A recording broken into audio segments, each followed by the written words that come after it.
Good morning. How are you today? Good morning. Just getting my coffee in. All the important stuff. So it's been a busy week for you, doing all the things that we talked about last week, which was a lot of pivoting and adjusting and all of those things. But yes. That's all part of the process. This week, we decided that we would focus on productivity hacks, mainly because I know that I need them. Specifically, I have a scattered brain. And so if I don't have things to help keep me organized or keep me, on task, I will end up down the rabbit hole of some form of research. And, it's 3 days later and I've done nothing. So, that's my brain. Mine's usually like, I'll just let other stuff get in the way, and then all of a sudden it's Friday morning, and I'm like, I haven't posted or made any feeds this week at all. But that's you. Luckily, you use a productivity hack, which is scheduling. I do, because I schedule out all the YouTube shorts, and then those repurpose back to my other social medias, which isn't perfect. They don't get the greatest views, but it at least keeps Instagram realizing that I do exist. Well, yeah, and it keeps YouTube realizing you exist, and it just helps. It's just one layer, right? So we sort of put together a list today of things that we wanted to talk about, and there's like 10 different productivity hacks that you as an entrepreneur or a solopreneur can use, and 90% of them, 95% of them are free. Which we always appreciate things that don't cost us money to make sure that we're doing better. So the first one on our list is time blocking. All right. Do you use that? I do. I get really frustrated with people who are like, well, there's just not enough time in the day. And I'm like, there is. Just focus on what is not serving you and cut it out. I definitely use time blocking. Time blocking, if you don't know what it is sort of taking a look at what you need to do throughout a day and scheduling it in a sense that, you're going to spend, if you've got to do content and say you've got to run out and do some errands and then you've got to come back and you've got to do some follow-up, you can literally set a certain amount of time where you're going to focus just on that one thing, because that way it allows your brain to not go wandering off like mine does, right? So if I set a time block, okay, so for the next 15 minutes, I am just going to work on engagement. I'm just going to go through, see what's out there, respond to comments or whatever. That's where I'm going to put that time blocking. And then for the next hour, I'm going to solely focus on research for content for the upcoming, and so on and so forth. If you can set it up that way, you're going to find that you're not going to be so easily distracted.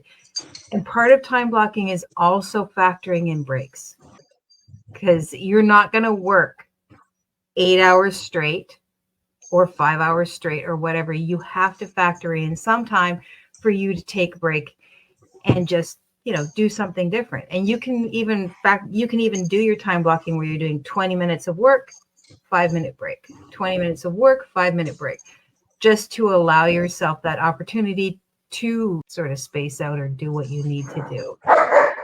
Yeah, that part I kind of struggle with a little bit, but with that too, it's important to identify what your distractions are, right? So if you're doing research on your computer and you know that YouTube is a distraction, make sure you don't have a YouTube tab open. If your phone is a distraction, make sure your phone is not, you put it in your desk drawer, or turn it off, or whatever you have to do. Identify those distractions and keep them away from you in the time blocking. When you're doing it, it'll definitely help your productivity. Oh, yeah, for sure. I agree. Yeah. For me, I will put my phone aside. So I do a lot of my main work on my actual system.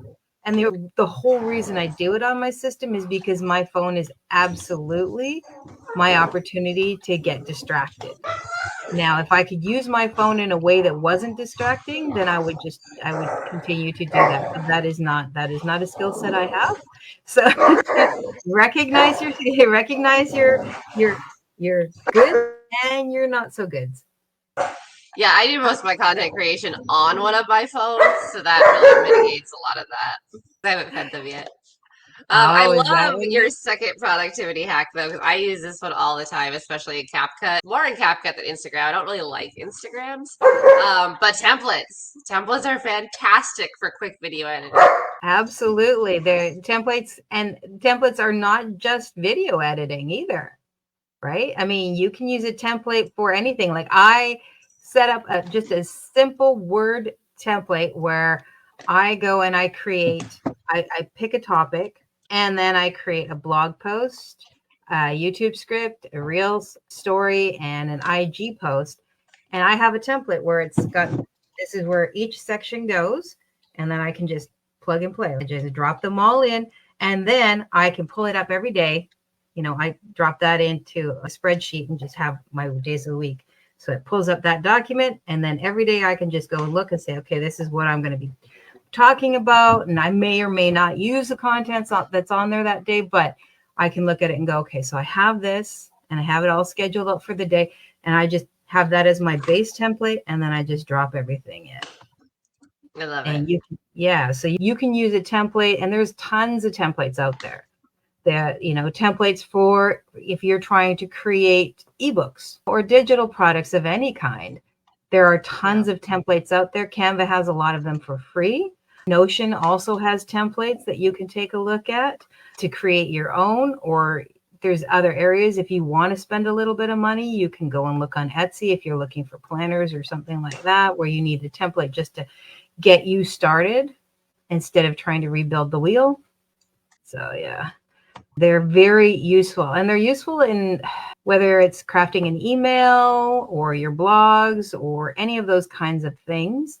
So template is just your basic bottom. That's your outline. And you know where to plug and play all the information. And yeah, CapCut has some great templates for video, which just allows you, and the nice thing about template is, CapCut has the nice thing where they actually show you the popularity of them. Yeah. So that you can see whether or not it's either oversaturated or it's just not gaining any traction. So you can try and find your sweet spot, what works for you. It does take a lot of the extra work out of creating videos. Yeah, a lot of times they have the transitions and there's music behind them already. And so, you know, and Instagram kind of tries that. If you drop a bunch of clips in, then it tries to sync it to like music it thinks is good for it. CapCut's just a little bit more editor friendly within the template, I think, where it's easier to crop the video and make it, you know, the area of the video you want versus Instagram where you kind of have to drag and cut. Yeah. And Canva also has like the templates that you can do and syncing up music. But again, Canva's music obviously is way less popular. Although I did notice that they did have some linking up to YouTube. What was, YouTube music? Oh, nice. Yeah, so I just saw that yesterday. So that was interesting. CapCut links to TikTok, I believe. CapCut links to everything if you want it to, but I mean its main platform link up is TikTok. But yeah, you can export it to Facebook, and it doesn't do Facebook Reels though. It'll export it as a post, not a reel, which is interesting since it's a video. But whatever. The next thing that you want to do is automate some of your repetitive tasks, and that's where your scheduling comes in, right? That helps a lot. I mean, if you're into the AI, you can have automatic responses, replies. You're going to have to go back and actually do a real reply, but just to let someone know, I've seen your message. I mean, an auto responder. A good one for that. What's that? ManyChat is a good one for that. That links with Instagram. Right. So there you go.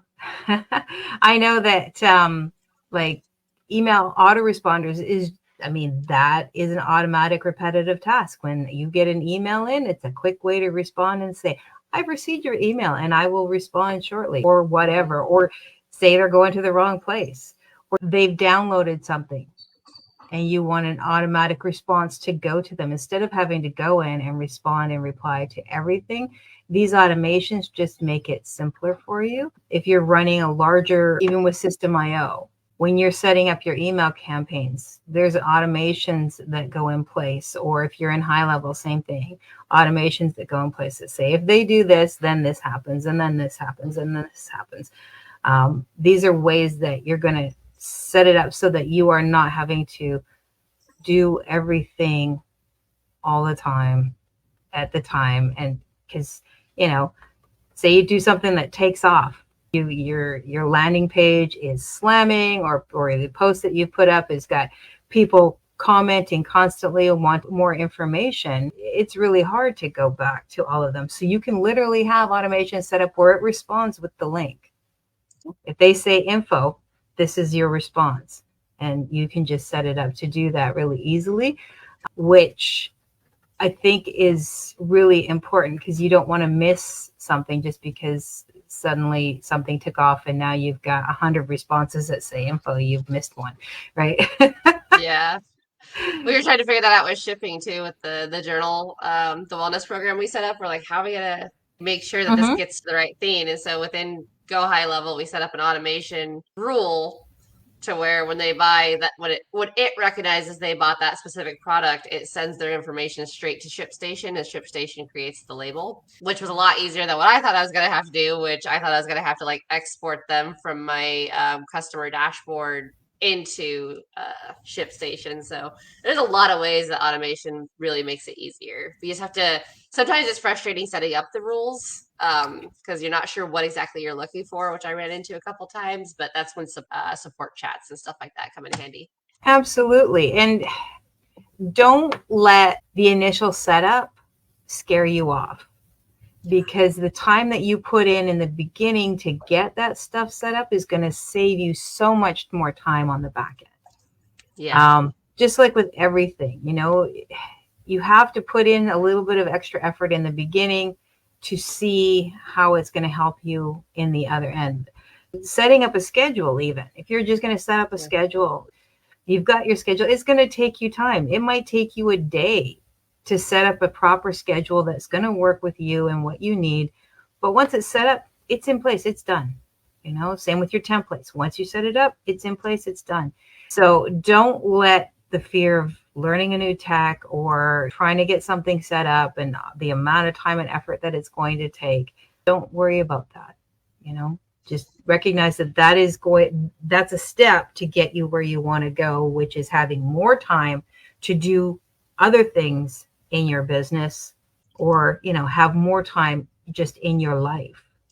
It's a very simple, because I think especially when people start getting into automations where there's some technical setup, people really do balk. They say, I can't possibly learn that. Yes, you can, and there are people to help you. And if you don't want to go and talk to somebody, check out your YouTube University. Odds are there is somebody showing you how to set it up, So you don't have to do it alone, and you don't have to stress about it. You just have to be willing to put in that initial effort and get over your initial fears. For sure. So, yeah. Now this next one is big. We were talking about this before we jumped live. Yeah. And that is batch content creation. And I still work on that. I batch it in the sense of, okay, this is the topic and here are the various different formats, but I haven't gotten down really focused on batching video content, which I really, really, really want to do. Mainly because written content's easier to batch for me. I can write it all up. I can, get a bunch of different blog posts together. I can, get some Facebook posts together. It's easy. I can work on that, and then I can schedule it out, and it's easy. But video is one that I struggle with. See, I have no problem doing video batch creation, but I always forget about the actual posts or carousels or stories. I always forget that part. My only issue with batch content creation is I understand, especially this week is reinforced it. I understand the necessity for the kind of generic videos and whatnot, but I hate so many of the ones that I see that I don't want to create them. And And I why. get that they work and I get that they're important. And like, I had them in my arsenal. My Instagram probably would have been more active this week because just getting the YouTube repurposed stuff is not great, right? So I do understand the importance and just having those saved in a spot somewhere where you can just pull them out when necessary. But I struggle with the generic stuff. So one of the things that I saw, just from somebody that I follow, and they were saying that if you want to talk about a topic, say you picked a topic for the week, do a long form, but break it into sections. Like here we have like the 10 different times. So each video is going to be one of those bullet points, but do them all at once and talk, and then give yourself a little space, and then go into the next one, and then go into the next one, go into the next one, and then slap that up. So you're really only doing one video, but now you're just chopping it up. And because each bullet point is a different thing, it's actually different videos. And then you can mix it up. You can, make sure that you have like, 5 different shirts or whatever. And maybe you walk around or however you want to do it. Maybe some you just turn into a visual instead of talking. But I'm like, oh, well, see, now that's something that I could do, because I'm not much for the kind of stuff or the lifestyle. The lifestyle stories don't really work for me because my lifestyle is boring. See, I think that's where I would that's where you would shine versus me though, because you're so much better at educating and explaining things to people than I am. Well, and that's where I want to be too, is I want to be able to do those things. You have a much more active life, right? You go out and you do a lot more different things, and you have a lot more different things that you do, just in terms of like you've got your open houses and your ice baths and your dogs, and not just going out for, and spending time with your dogs, but actual working dog training and that sort of stuff. So you have a lot of different, more lifestyle stuff that you can do and then put information over top. So you can still do one long video and then break it up with different topics, whatever things that you want to put into it. But yours is going to be a lot more interesting. For me, that the stories, I'm a stay-at-home mom now. I stay at home. I take care of my house. I take care of my kids. I take care of my husband, and I do business, and that's what I do.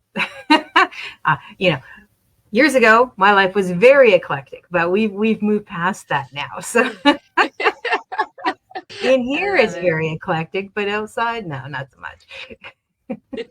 The next point you brought up, I absolutely love because I have been working on that as well, which is outsourcing the activities you can outsource, right? So for a lot of us, we don't want to outsource our comments or our responses or anything like that to somebody else because we want it to come from us. But, if CRM management's not your thing, you can usually find people pretty cheaply on Fiverr, Upwork, or something that'll do some CMA management or autoresponder build out or something like that. Exactly. And when you're outsourcing your core activities, again, that doesn't mean that you have to spend a lot. You could maybe even trade with somebody. Maybe you're really good at something and somebody else in your circle is really good at something else, but they're looking for somebody who has a skill you have and vice versa. Then trade with them. You can do a little bit of help for them. They can do a little bit of help for you. That's not going to give you back the time, but it might get you something done that would have taken you 3 times as long to do, whereas you can bang out what they need. I do graphic stuff. I can bang you out a cover like that. No problem, right? Somebody else might struggle in pain with that for hours where they don't need to. Yeah. So, but, in the meantime, they could be helping me with something in the back end that I don't want to deal with. Yeah. I don't want to deal with, because that's the other thing. Outsourcing activities does not necessarily mean that it has to be stuff that you struggle with. It can simply be stuff you just don't want to do. Yeah. That's important to identify those things because, again, going back to building out the Ice Wellness subscription and whatnot, that's one of the things I looked at. I was like, okay, in 5 years, what do I not want to have to deal with?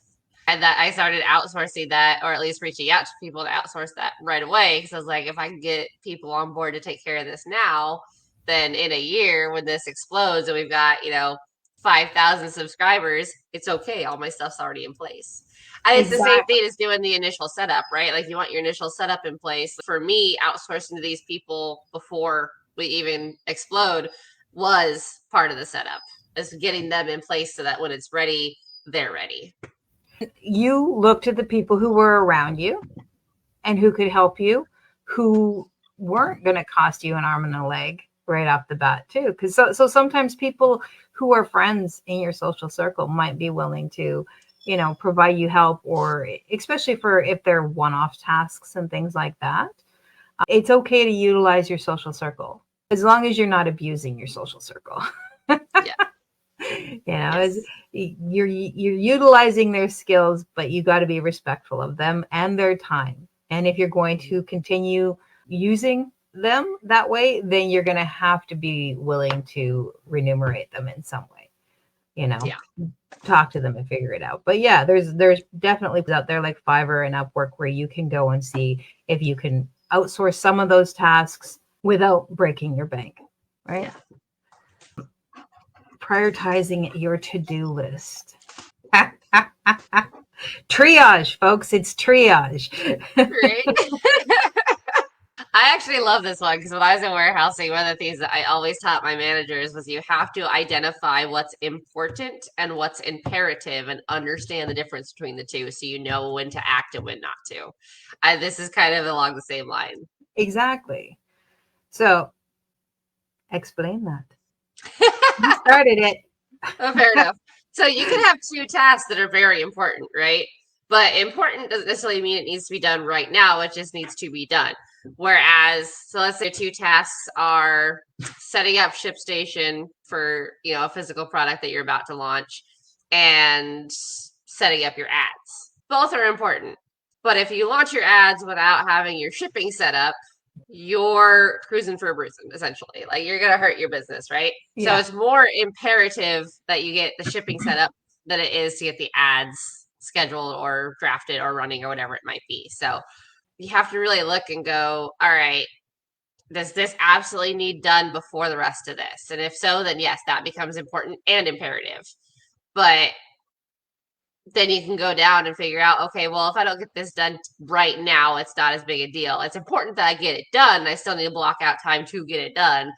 But maybe I focus on these 5 imperative tasks and then these other 6 important but not imperative tasks. If they get pushed till tomorrow or till later today, it's not a big deal. That was one of the things that where I used to work a while ago. I had 17 different departments coming to me needing creative work, right? This is important. This is important. And every single one was, this is important. And I finally went, no, everything cannot be important, because if everything's important, then nothing's important. Yes. So I had to set up literally a form, and everybody had to fill out their form saying what it was, what their deadline was, what they were requiring, how it affected other systems, and all of that. Because I was like, no, I'm done with 17 different people telling me that their thing is more important than somebody else's, because I don't believe that. And then I also had my director who, bless her, she loved to come up with these ideas. And she was like, well, we can just do this and do this and do this. And I need you to start the creative. And I'm like, have you talked to programming yet? Well, no, but I want this done, and I want it done in like 3 weeks. And I'm like, okay, so what I'm going to do is I'm going to take your idea and I'm going to go over to IT and see if they can actually set this up in the time frame that you want. I drop it on their desk and they're like, what is this? Like, well, Director A wants this in 3 weeks. And they're like, no, this is going to take us, like, we have to reprogram everything to make this work. This is going to take a minimum of 6 weeks. And then that's without testing it. I'm like, okay, so no. Right. But because especially when we're new, everything feels like it has to be done now. you know, Yeah. and that's the quickest way to get yourself overwhelmed and overworked, right? Yeah. Because you're so busy trying to handle all the irons in your fire and all the pots on your stove that you don't even have time to breathe, and nothing is getting done right. So absolutely, like you said, first go through your list and figure out what's imperative, what needs to happen in order for the next thing to happen. Because yeah, they can all be important tasks, but they aren't in the same level of importance. Yeah. Just because you think that this is a great idea and you want to get it done now doesn't mean that the back end stuff is ready for you to do that.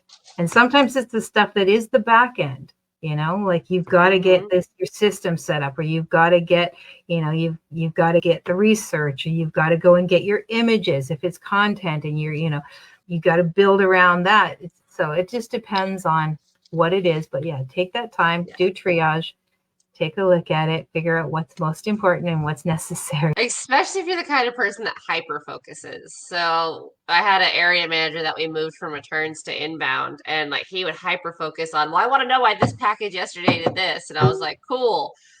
Problem is, while you're doing that, 3 of your lanes are completely overrun and your associates are freaking out. Like, put that aside. That is no longer your responsibility. Focus on what's happening right now. Yeah, that can be a challenge, right? I mean, if that is something, again, it's always about taking self-stock about what areas you excel in and what areas can cause you trouble. And being honest with yourself on those, because I know that organization of my own personal is not the best. I can easily get distracted and scattered. That is just who I am, which is why I get very heavy into plans and like planning and scheduling and all that sort of stuff, and trying to do the time blocking, because I know all it takes is a shiny and then I'm off, right? Oh, new tool. Let me research that. And the next thing I know, I've researched 18 different tools, gone to 50 different websites, have like 1,000 tabs open. And I'm like, wait, what was I doing again? Exactly. So the next one we kind of talked about already, which was limiting distractions. Again, if your phone's a distraction, turn it off, turn it on silence, turn it to where you can't see the screen. If YouTube's a distraction, turn off the YouTube tabs. I'm one of those people that I hate having multiple tabs open, and that was one of my biggest struggles when I got into affiliate marketing, was all the different tabs I needed open. I'm to a point now where it doesn't make my brain itch, but when I first started, it would drive me insane. I like a clean desktop, and I've got like 15 tabs open on my other computer, and I'm like trying really hard not to look at it because it does mess with my brain. I only have 11 open right now. But that is because I closed like 5 before we started, so that I wouldn't be such a task on my computer. I usually have 2 different browsers open. So I will have like my Chrome, and then I'll also have Firefox open. And if I need to find something else that I don't want to disturb what's going on there, I'll go on my phone. I do the same thing. I have 2 computers, and they both have 2 different browsers open. That's the bad part. Yeah. So trying to find, again, the distraction thing. I struggle with that. So that's for me. I focus trying to limit my distractions, because once I sit down, but it's funny because if I depend on what I'm doing, right? Like I can, once I start doing something, if it's engrossing, that's it. Like, what do you mean it's 3:00 in the afternoon and I've been doing the same thing all day? But right. Hyper focus, what? Hyper focus distraction.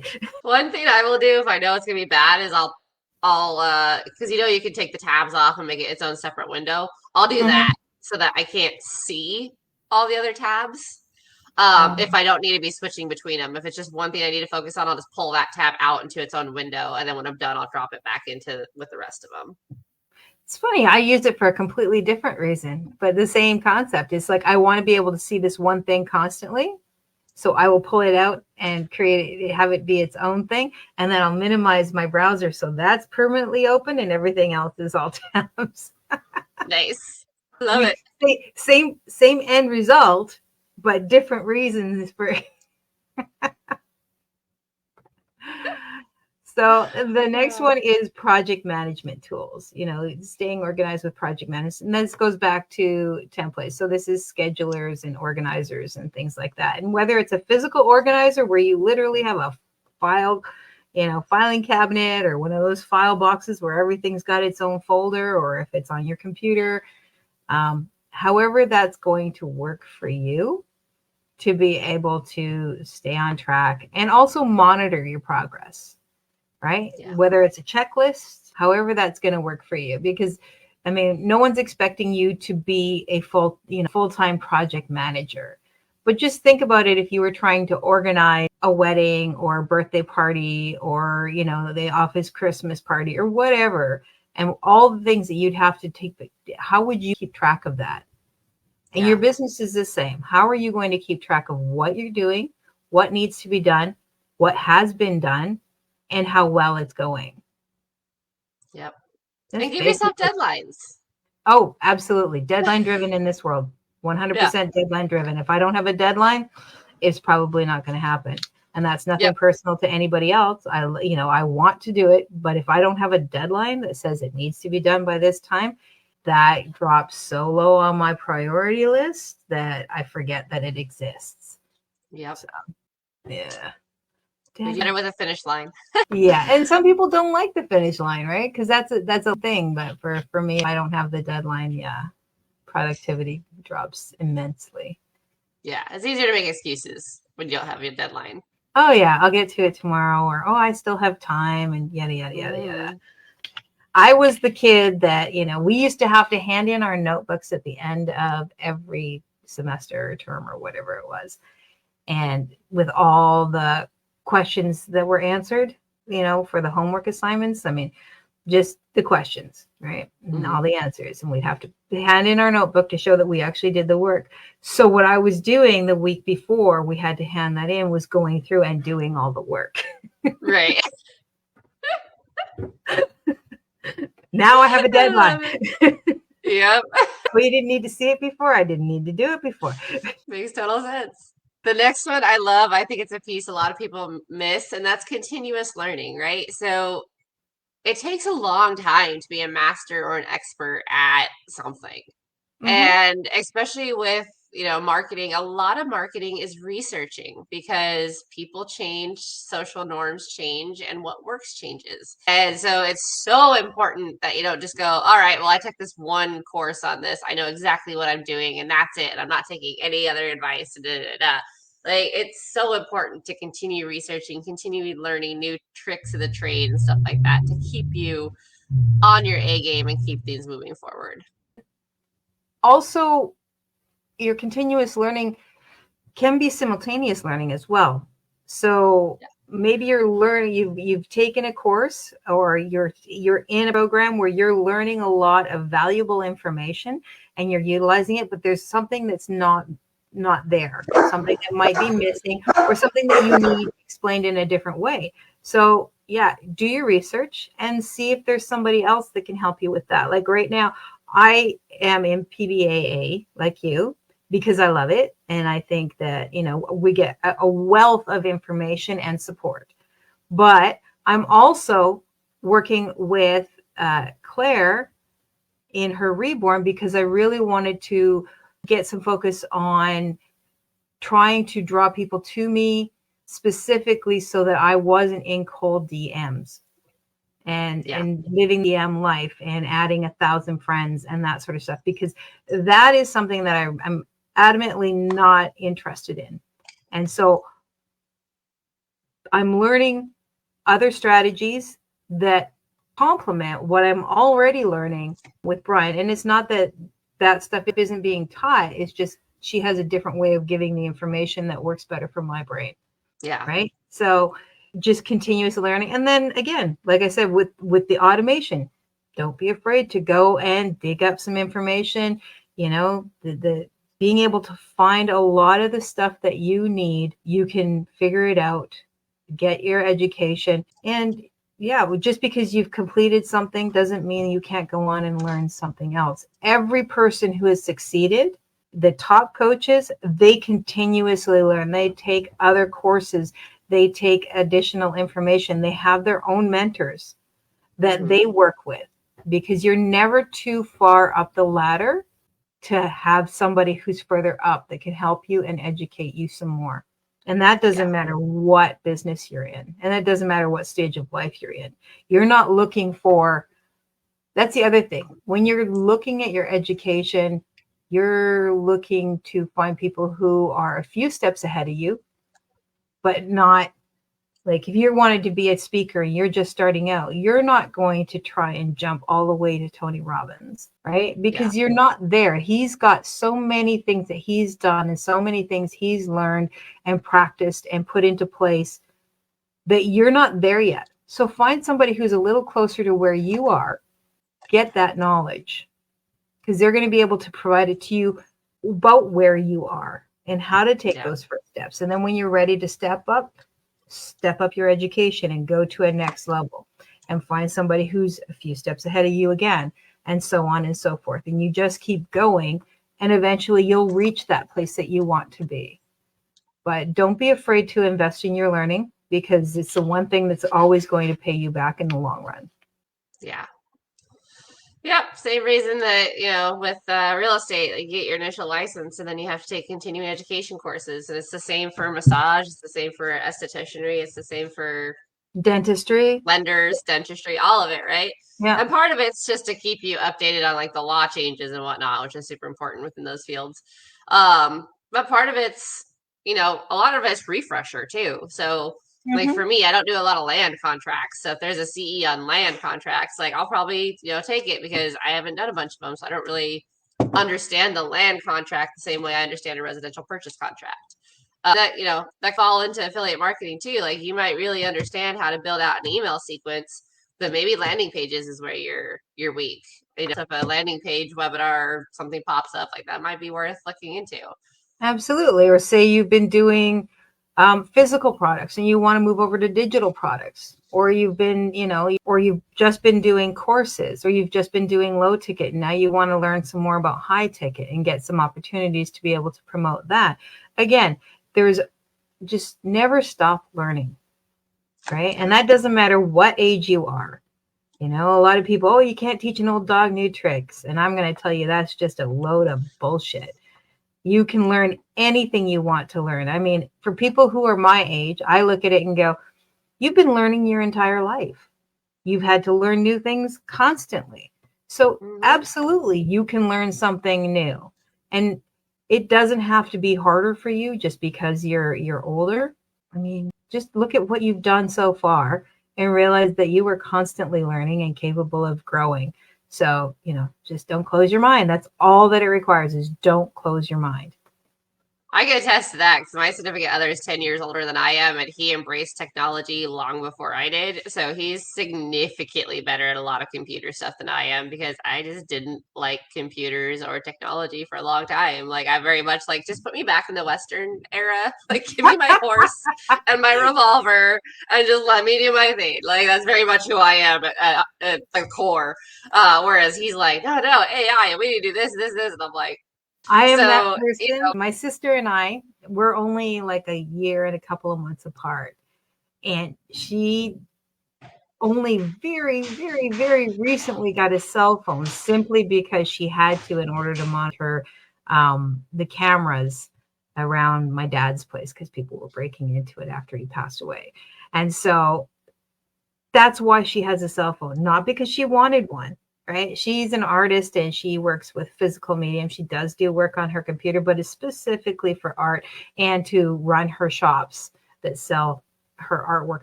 But yeah, no, she would absolutely have no interest in any of that stuff. And meanwhile, I'm literally, the second I could get online, now this is way, way dating me. This is back in the 80s. We had a Commodore VIC-20. We had the huge cradle that you put the thing on, and online at that point was called the bulletin board system. There was no internet. It was the bulletin board system, and you could talk to people around the world, but there was, you could literally see how many people were on, because it wasn't millions and millions of people. It was like 100 people. And that was what started me on computers. And I have been going ever since, the birth of the internet and watching the different, the operating system wars and all of that sort of stuff. And now moving into AI, I'm embracing it all. I love it. I think that technology is amazing. I think what we do with it is important, and how we treat it and how we utilize it is very important, because yes, it can be abused. Everything can be abused. We're humans. There are always going to be people who are going to figure out how to abuse the system. Humanity. But that's another topic. Yeah. No, I love it, because I didn't have a smartphone until I became a realtor. And the only reason I got the smartphone was to do live video tours. That's why I laugh when people are like, "Oh my God, your videos are so good. Like, you're so natural in front of the camera." Like, I'm faking it 100%, because like that's what I had to do. I was like, "All right, live video tour, here we go." And I was like, "Well, I'm just gonna embrace, my authentic self, and like, because I don't want to work with someone who doesn't realize that I'm kind of weird." And so like that's where that comes from. But so that was 3 years ago that I finally like broke down and had to get a smartphone. Now I have 2 of them. Like, so there you go. You can learn at any age. You can grow at any age, and you can grow from wherever you are. Right. So, I mean, that's a prime example. Start from where you are, and don't worry about what you haven't done up to this point. Yeah. And just do it. I mean, do it scared, but just do it. Yeah. Yeah. I like that. I created that little video from Facebook where it's doubt, and then half the word disappears and it's just do. I'm like, I like that, because that's the only way I got good at videos, was I just did that. Because people would ask me like, "How are you?" I just did them. Like, that's how you do it. You just do it and hope it works, and then you figure out what didn't work. And because there's so many times that like I would script something out, and then I would start the live, and half of what I'd scripted out I didn't even say, because I hadn't actually written it down. And then I'd end the live, and I was like, "Oh, I was gonna say this, this, and this though." Like, dang it. So I did get better at scripting things out, or at least having an outline, so that I could like refer back and be like, "Oh yeah, I also want to talk about this." Like that's really all it takes, is just do it. Just do the theme. Yep. And if you are uncertain, as I always say near the end of everything, if you're ever uncertain about something, or you need help with something, reach out to us, because we're here to help. And like I said, both of us have our own skill sets. So feel free to drop a comment, and either one of us can help you, depending on our own skill sets. And if you want to see us talk about something else, or you have an idea that you really would like to hear us have more information about, drop it in the comments. So I think that we have covered everything for this week. I thought we would breeze through all of this. We are kind of chatty, so yeah, tangent here, tangent there. Yeah, All right, everybody. Love us, I hope. How could they not, Rose? I don't understand. All right, everybody, that is it for us for this Friday. Thank you for joining us and spending time with us. And if you're catching this on the replay, drop a comment, say replay, because we'd love to hear your thoughts. All right, have a great weekend. Enjoy your coffee. Bye.